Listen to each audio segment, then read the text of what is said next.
บัดนี้ขอนำพระประธานคณะประธานแขกผู้มีเกียรติมีทั้งแฟนเฮือทั้งสองฝากฝั่งเซและกับพี่น้องอยู่ทั้งบ้านยังเฮือนมาเบิ่งมาส้มมาเสียเฮือน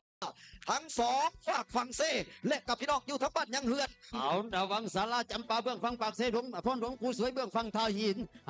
อยู่โดยเฉพาะแล้วแต่เนี่ยผ่านมาหลวงปู่สวยก็บ่เคยสวยละล่ะบ่เคยสวยละล่ะไปนาเรื่อยๆไปนาเรื่อยๆไปนาติกสาราจำปาของเฮากระเบียดมาเรื่อยๆบ่ให้หนีห่างบ่ให้ห่างบ่ให้ห่างเบียดมาเรื่อยๆจี้มาเรื่อยๆตามมาติดตามมาติดเปรียบเสมือนสายน้ำลองไหนที่ยังบ่ทันขาดพี่น้องเอ้ยเอาล่ะพี่น้องเอ้ยพรเอ้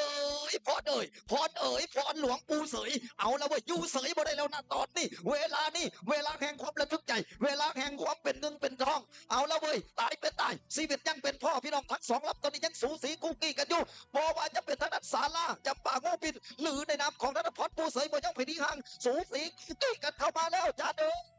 เอาบ่สามารถบอกได้ในงานปัจจุบันนี้เฮือสมรับกำลังคู่ขี้สูสีระหว่างทั้งหลวงปู่เสยสาราจำปาหรือจะเป็นหลวงปู่เสยหลวงปู่เสยหรือจะอยู่แบบเสยหรือสาราจำปาจะสิ่งใส่ในหอบนี้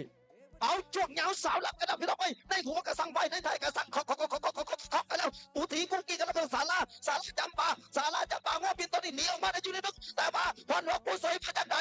พรหลวงปู่เสยศาลาจำปาพรหลวงปู่เสยศาลาจำปาปู่เสยเข้า